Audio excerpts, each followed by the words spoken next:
estamos en un momento de, yo diría, para las personas que no creemos, sino que sabemos que la democracia es la mejor forma de gobierno, estamos en un momento de mucha tristeza. Hace ya tiempo que uno viene viendo manifestaciones en distintos sectores de la sociedad civil, donde lo que se ha ido legitimando como medio para relacionarnos los unos con los otros es la violencia. Según un informe que hizo la Agencia de Calidad de la Educación, nosotros tenemos hoy día sobre un 80% de estudiantes en octavo básico que considera que la violencia es un medio legítimo para conseguir lo que se quiere. ¿Me pasas mi presentación que se me quedó? Imagínense lo que eso significa, octavo básico. Y estando yo dando charlas sobre la posibilidad de constituir una comunidad democrática con personas que pensamos diferente y que está bien que así sea, tratando de decirle a los jóvenes que eso enriquece, no empobrece, es que me encontré con una realidad que yo como profesora de universidad había visto, pero desde lejos, no tan de cerca, porque he trabajado en momentos en que la universidad todavía no entraba en estas dinámicas, por lo menos en la Chile yo no he trabajado, pero en las universidades en las que yo he trabajado no entraban estas dinámicas de asambleísmo tan radical. Y me encontré con uno y otro testimonio de jóvenes que estaban destruidos por el hecho de ir a la universidad, destruidos psicológicamente. Ayer uno de mis hijos tuvo su último día de clase. Me vieron llorar harto, y es verdad que era por él, porque de ahí se me va fuera del país. Pero lloré por todos esos niños y esos jóvenes que creen que hoy día van a entrar a una universidad a estudiar. Lamentablemente esa no es la realidad de hoy y nos hemos hecho los lesos cediendo ante la violencia y hemos legitimado institucionalmente la violencia como el medio para conseguir lo que buscamos. Eso es lo que nosotros vemos hoy día a grandes rasgos en la situación en nuestro país. Siempre sentí como arentiana que faltaba un verdadero espíritu democrático. Siempre sentí cuando estudié 10 años, 2 doctorados para entender estos fenómenos. Y a nadie le interesaba hablar de democracia, hablar de dialoguemos desde nuestras diferencias. ¿Cómo podemos hacer eso? No, nunca hubo mucho interés. Entonces, uno poco a poco también se va cansando. La ética, el tener una individualidad propia y ya sea tolerar al otro o más bien como pasa a mí que disfruto muchísimo cuando una persona me muestra una perspectiva totalmente distinta, ya sea de la realidad o de cómo se piensa y se siente la realidad. De lo que no se sigue, que yo voy a decir entonces lo tuyo es una verdad.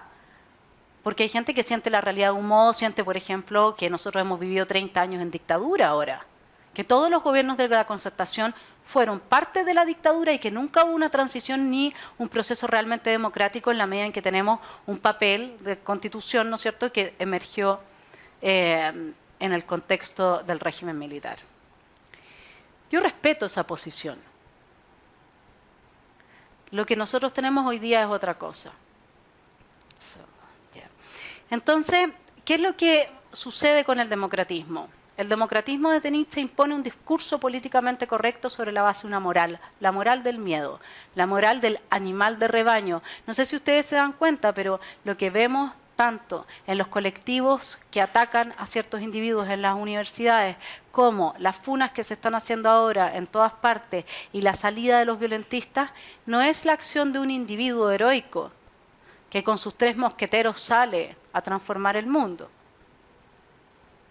Es la acción de un individuo que no se ve, que desaparece en el colectivo y que cobra una fuerza inusitada gracias a que está sumergido en ese colectivo, si no nunca se hubiese atrevido. Eso en Nietzsche tiene una lectura desde los instintos, el instinto gregario. Yo ya no experimento la realidad como individuo, sino que como un colectivo mayor. Y ese colectivo me da la fuerza para hacer lo que quiero hacer. Para lograr anular al individuo pensante, yo necesito hacer un trabajo que veremos que es el trabajo de la nivelación.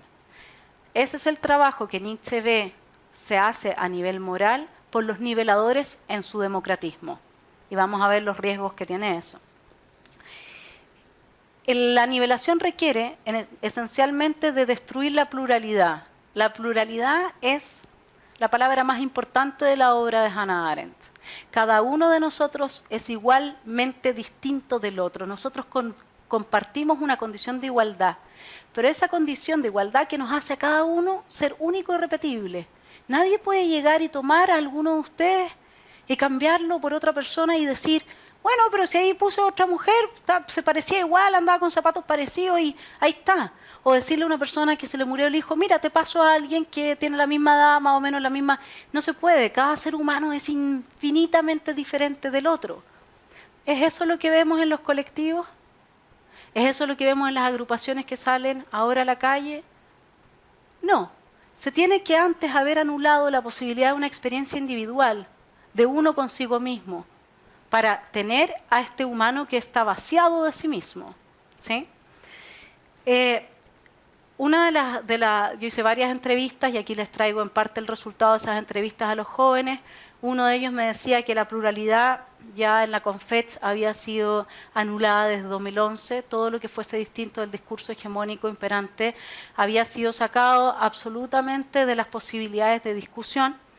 Y que en las únicas universidades que el asambleísmo no gana es en aquellas que todavía opera cierta institucionalidad, entendida como que si te hago algo hay un castigo, me voy a sumario, pasa algo, digamos, no es que no pase nada. ¿Sí?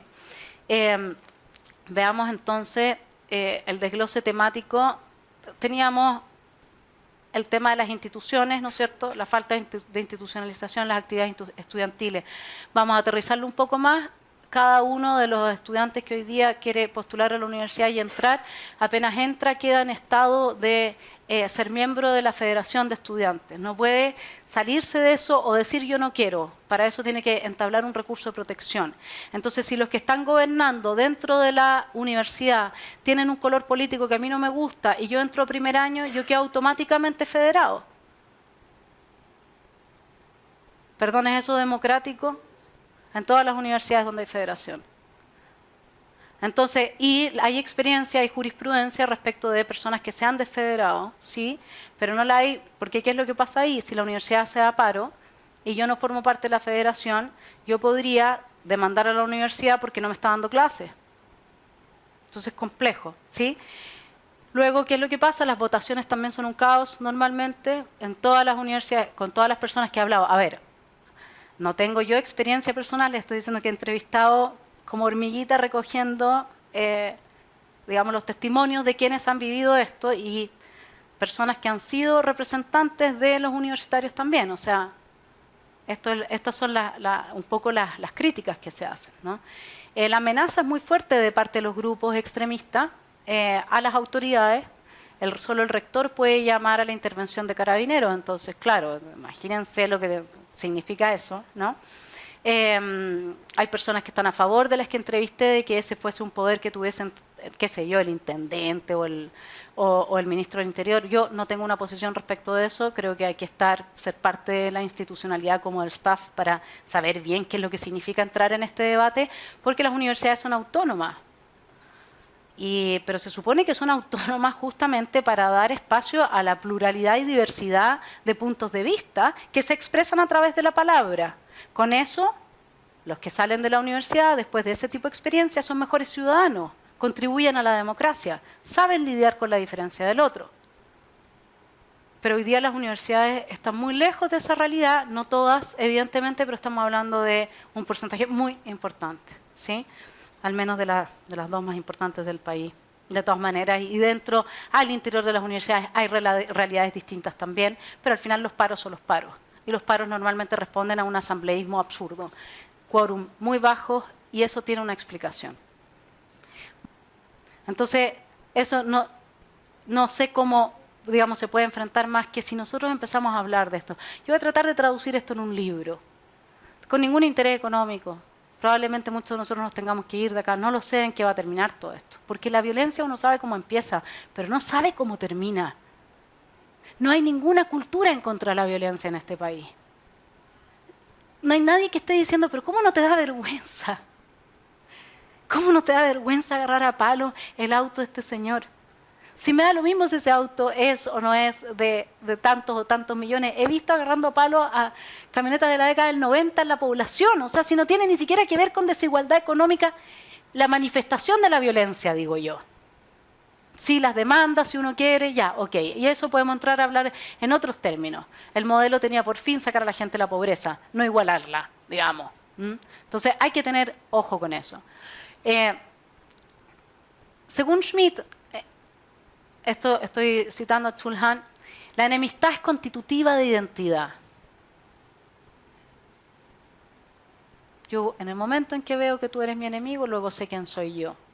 El yo resulta únicamente de la defensa inmunológica del otro como enemigo. En este sentido, Schmitt destaca que es un signo de desgarramiento interior más que un enemigo verdadero. La imposibilidad de una definición unívoca del enemigo,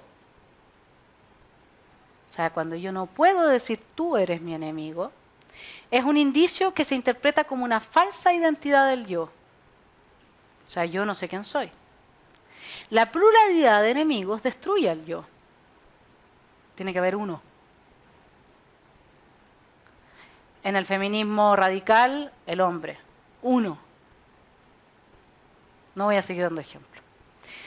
Solo ante un enemigo, el yo se manifiesta con toda nitidez y claridad. El enemigo significa el cuestionamiento de nosotros como figuras.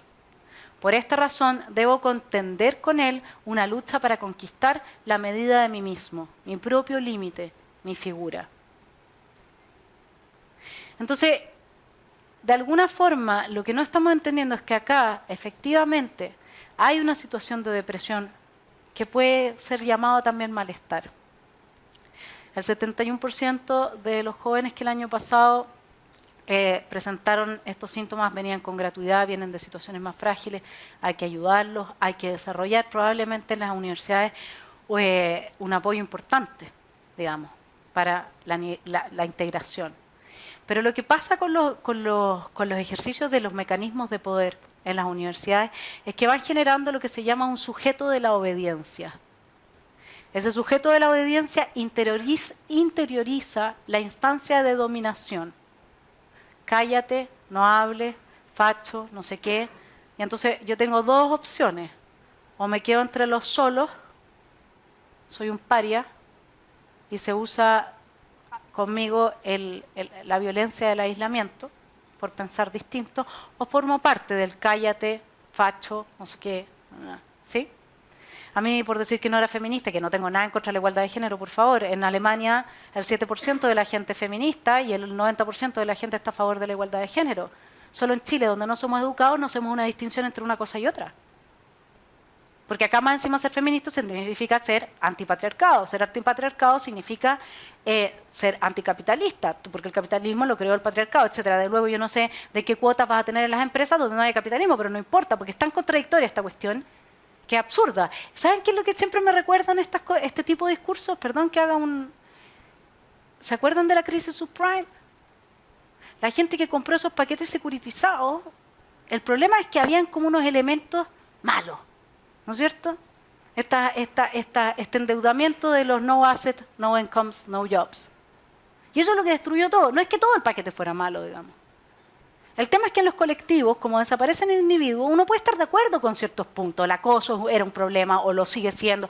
Uno puede estar de acuerdo en la igualdad de cuotas que, por ejemplo, podría haber en un congreso donde se legisla. No lo sé. Pero te obligan a estar hasta las últimas consecuencias. Y a mí una ex ayudante mío de mi curso, de mi cátedra de Hannah Arendt, me acusó de ser biológicamente contradictoria por no ser feminista. Biológicamente contradictoria. Es lo más cercano a Hitler que he escuchado mucho tiempo, digamos.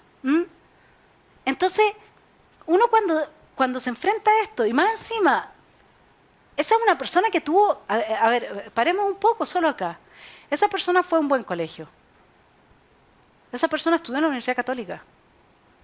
Esa persona fue ayudante a un curso de ética. Desaparece la experiencia individual. El instinto gregario está desde Nietzsche, está tan hiperalimentado que si ahora somos todas en contra de todos ustedes, machos, dominadores, opresores, ¿me entiendes? ¿Cómo yo no voy a entrar ahí?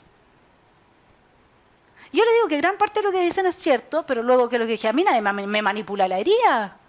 Si eso es una herida en la psiquis de muchas de nosotras. Pero el hecho de que alguien, los marxistas psíquicos, sepan cómo manipularla, cómo llevarla hacia un sustrato cognitivo mayor, no significa que en ese sustrato cognitivo mayor esté toda la verdad. Y yo como experiencia de individuo, primero digo, déjame pensar. ¿No es cierto? Eso es algo que hoy día no, hoy día todo el mundo va. Y en las el asambleísmo nosotros tenemos que entender a nivel institucional, y por eso yo llamo a las autoridades de las universidades a recuperar la democracia en las universidades. Nosotros necesitamos planteles de profesores donde los estudiantes sean expuestos a diversas perspectivas. Nosotros no necesitamos solo liberales, solo marxistas, nosotros necesitamos ciudadanos pensantes. No necesitamos solo demócratas cristianos, ni PPD, ni Frente Amplio. No puede ser que prácticamente todos los centros de alumnos están gobernados por las mismas dos facciones al interior de las universidades. Háganse cargo. Todo este conflicto que tenemos ahora nació en establecimientos educacionales.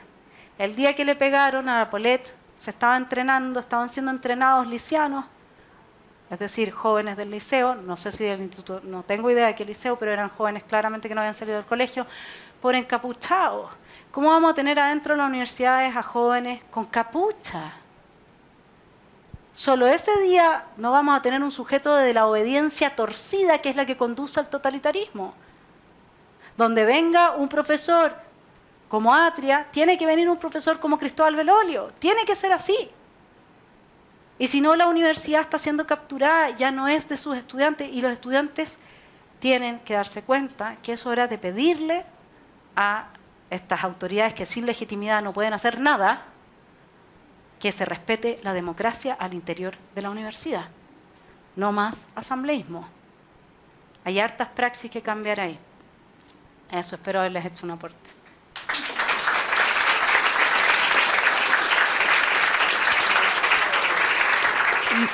Muchas gracias, Vanessa. Vamos a pasar a la ronda de preguntas. Vi que aquí había una mano. Ya, pero yo creo que la Sofi me está diciendo que cumplimos. Lamentablemente estamos con el tiempo. Muchas gracias, pero Vanessa. Sí, bueno, pero de arriba hasta abajo. Obvio.